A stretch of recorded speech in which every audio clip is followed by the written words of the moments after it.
Hello. आज मी आले इथे. आमच्या इथे म्हणजे कल्याणमध्ये ना वेस्टला जिथे आम्ही राहतो तिथून थोडं एक 15 मिनटाच्या अंतरावर एक मोठं कॉम्प्लेक्स आहे. कॉम्प्लेक्स इन द सेन्स की पूर्ण म्हणा तर एक ते म्हणजे समजा एक 10 एकरमध्ये पसरलेलं हे कॉम्प्लेक्स आहे. सगळं तिथे अवेलेबल आहे. तर तिथे KDMCच्या अंडर एक गार्डन आहे. त्या गार्डनमध्ये आली आहे मी. तर आज हा ब्लॉग बनवायचा किंवा हा व्हिडिओ बनवायचा पर्पज असा होता की इथे एक सुंदर गार्डनमध्ये म्हणजे मुलांसाठी इथे जागा आहे. पुन्हा इथे फुटबॉल खेळतात मुलं. थोड्या वेळाने येतील इथे क्रिकेट आणि फुटबॉल खेळायला. आणि इथे वेगवेगळी ना सुंदर सुंदर झाडं आहेत. म्हणजे जी पूर्वीची झाडं होती आधीची ती त्यांनी छाटली नाही आहेत. म्हणजे इथे मी जिथे उभी आहे ना तिथे वरती हे जे झाड दिसते ना हे बनियन ट्री आहे. आणि मागे लिंबड्याचं झाड आहे, कडुलिंबाचं. इथे आंबा आहे. तर इतकं सुंदर दिसतं ना हे सगळं. म्हणजे ह्यांनी झाडं आमचा जो एरिया आहे ना हा सगळा इथे झाडं खूप आहेत. त्यामुळे खूप छान वाटतं. जरी गरमी असली ना तरीही सहन करू शकतो आपण गरमी. आज मी इथे ब्लॉग बनवायचं कारण असं आहे ना की इथे ना मी तुम्हाला ही बनियन ट्री खाली अनुलोम विलोम हा करून दाखवणार आहे प्राणायाम. म्हणजे तो तर सगळ्यांनाच माहिती आहे ॲक्च्युली असं बघायला गेलं तर. पण बनियन ट्री खाली का, तर कुठच्याही झाडाखाली का. वडाचं झाड इंग्लिशमध्ये आपण बनियन ट्री म्हणतो. मला जी सवय आहे बनियन ट्री बोलायची लहानपणापासून, तर त्यामुळे मी त्याला बनियन ट्रीच म्हणते. मला खूप आवडतं हे झाड. ह्याला आता हे जे झाड बघाल ना तुम्ही, ह्याला आता पारंब्या येत आहेत. हे बघा माझ्या मागे दिसतंय ना, ह्याला पारंब्या येतात. आमच्या शाळेतही हे झाड होतं आणि तिथे मी खूप सूर पारंब्या खूप खेळायचे त्यावेळेला. तर अगदी म्हणजे रिसेस झाली तरीसुद्धा मी तिकडनं जायचे नाही आणि खूप सूर पारंब्या खेळत राहायचे. तर ती मला खूप आठवण येते आता. आणि ह्याची जी ऑक्सिजन देण्याची जी ह्या झाडाची कपॅसिटी आहे ना, जशी कडुलिंबाच्या झाडाची आहे तशी ह्याचीही खूप छान आहे ह्याची कपॅसिटी. म्हणजे असं म्हणायला गेलं तर आंब्याच्या झाडापेक्षाही ह्याची चांगलीच कपॅसिटी आहे. म्हणून मला असं वाटतं की म्हणजे हे आपोआप देवानी तयार केलं असेल. म्हणजे हे आपल्या इकडचं नाही आहे झाड. हे इंग्रजांनी हे म्हणतात असं की लावलं गेलं आहे. पण त्यानंतर जे झालं की म्हणजे फूड वेब म्हणा की फूड चेन म्हणा, त्याप्रमाणे जे पक्षी खातात आणि मग त्यांच्या शीमधून ती बी पडते आणि त्याप्रमाणे ही नॅचरली उगतात झाडं. त्यामुळे कोणीही लावत नाही. जी आलेत ती डायरेक्टलीच आलेली आहेत ती झाडं. तर मला असं वाटतं की म्हणजे ह्याच्या मागेही काही कारण आहे. हे निर्माण करण्याच्या मागे ही सगळी झाडं वगैरे ही एक म्हणजे औषधी वनस्पतीच झाली आहे ही सगळी. तर त्यामुळे ह्याची एवढी ऑक्सिजन देण्याची कपॅसिटी आहे ना माणसाला की ह्याच्या खाली बसून जर एखाद्याला म्हणतात ना की क्रॉनिक आजार असेल समजा कुठलाही, शक्यतो त्यांच्या श्वासाला घेऊन, तर ह्याच्या खाली जेव्हा आपण बसतो आणि इथे प्रत्येकी म्हणजे जो प्राणायाम आहे, मग तुम्ही म्हणा की अनुलोम विलोम असो किंवा भस्त्रिका असो किंवा दीर्घ श्वसनाचा व्यायाम, कुठलाही दीर्घ श्वसन आहे समजा, तर ते अगदी म्हणजे तुम्ही 15 मिनटं केलं ना दररोज कन्सिस्टंट राहा तुम्ही त्याच्यामध्ये. 15 मिनिट्स जर केलं ना हे, तर तुम्हाला 45 डेज लागणार. तुम्ही म्हणणार की आज मी केलं मला लाभ नाही मिळाला, तर तसं नाही होत. प्रत्येक गोष्ट म्हणजे 21 दिवस हे जी सायकल असते आपली ती आपल्या सवयीसाठी असते. पण त्याचे परिणाम हे अजून 21 दिवस केल्यानंतर आपल्याला दिसतात. तर त्यामुळे त्याचे परिणाम दिसायला लागतील, पण ते कन्सिस्टंट ते प्राणायाम इथे बसून केले पाहिजेत. लिंबडाच्या झाडाखाली म्हणा किंवा ह्या वडाच्या झाडाखाली. तर जिथे जिथे अशी झाडं असतील तिथे खरोखर तुम्ही म्हणजे स्वतः मला असं वाटतं लोकांनी इनिशिएटिव्ह घ्यायला पाहिजे. तिथे पार बांधा आणि तिथे बसा. आता मी खुद्द बोरिवलीची आहे, त्यामुळे आम्हाला नॅशनल पार्क हे जवळ आहे.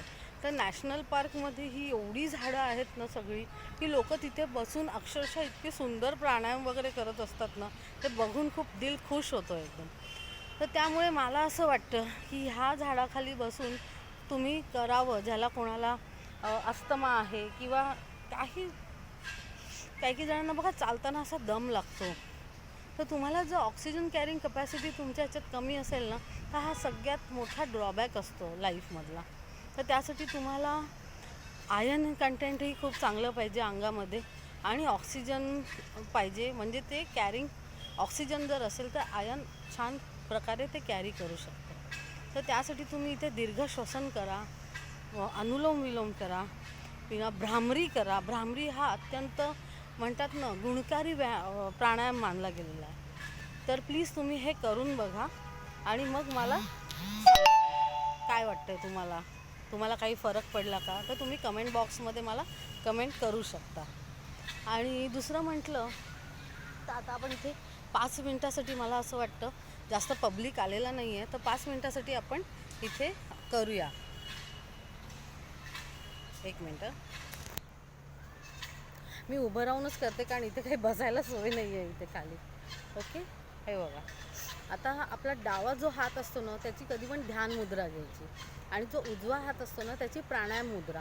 आता ही प्राणायाम मुद्रा कशी, अशी हे बोट आणि हा अंगठा ह्यानी आपल्याला अनुलोम विलोम करायचं आहे. ओके, तर अनुलोम विलोम करतानाही तुम्ही भ्रामरी करू शकता तोंडाने.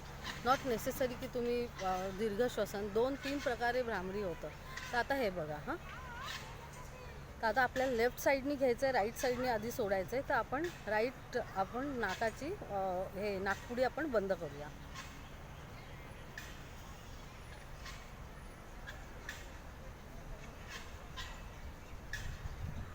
म्हणजे अगदी श्वास अलगद घ्यायचा आहे आतमध्ये, कुठलाही प्रेशर नको आहे.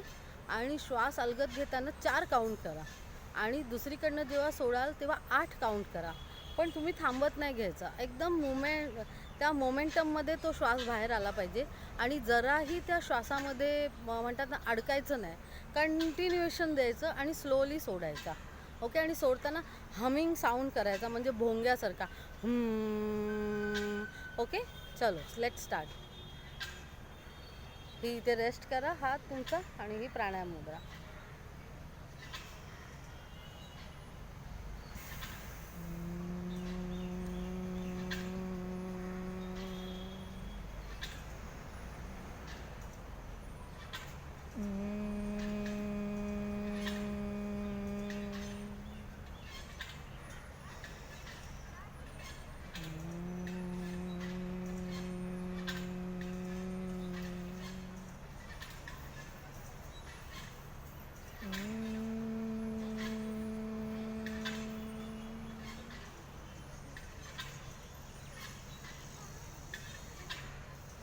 आणि जेव्हा आपण हे करतो प्राणायाम त्यावेळेला डोळे मिटून घ्यायचे.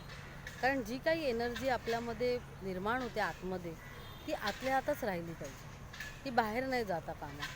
त्यामुळे ती आतमध्ये पूर्ण आपल्या रक्तामध्ये मिसळली पाहिजे. त्याकरता तुम्हाला डोळे बंदच ठेवायचे. कुठलाही प्राणायाम, कुठचंही योगासन करताना डोळे मिटूनच करायचं. कारण योगा ही एक्सरसाइज नाही आहे, ही एक साधना आहे. त्यामुळे ती साधना करताना नेहमी देवाचं स्मरण करूनच करायची. ओके, आता मी हे अनुलोम विलोम जस्ट एक प्रॅक्टिकल तुम्हाला दाखवलं आत्ता, जस्ट 1 मिनटासाठी केलं. पण तुम्ही करताना कुठलाही प्राणायाम हा 10 मिनटंच करायचा आहे. आणि जर सुरुवातीचं असेल तर 3 मिनटापासून सुरू करायचं आहे. आधी 3 मिनटं, मग दुसऱ्या दिवशी 3 मिनटं, तिसऱ्या दिवशी 3 मिनटं, चौथ्या दिवशी 4, असे वाढवत जायचं आहे आणि 10 मिनटं करायचं आहे. आणि मग त्याचे जे रिझल्ट येतील ना ते तुम्ही मला सांगा कमेंट बॉक्समध्ये. आणि केल्यानंतर जी आपली स्थिती असते ती तुम्ही नक्की सांगा मला की ती स्थिती काय येते. ओके, चलो आता मला पुढचं हे करायचं आहे. मला ना एक वास्तूबद्दल मला काहीतरी पोस्ट टाकायची आहे. पण ती माझी ह्याच्यावर असणार आहे, फेसबुकवर असणार आहे. आणि माझं इंस्टाग्राम चॅनल आहे ना त्याचा मी पासवर्डच विसरले. ते मला सगळं करायचं आहे. त्यामुळे चला आता मी हे ठेवते. आता तुम्ही नक्की हे करून पहा आणि नंतर मला कमेंट बॉक्समध्ये कमेंट करा की तुम्हाला कसं वाटलं. आणि नक्की झाड शोधा आणि झाडे लावा, झाडे जगवा. ओके, चलो बाय.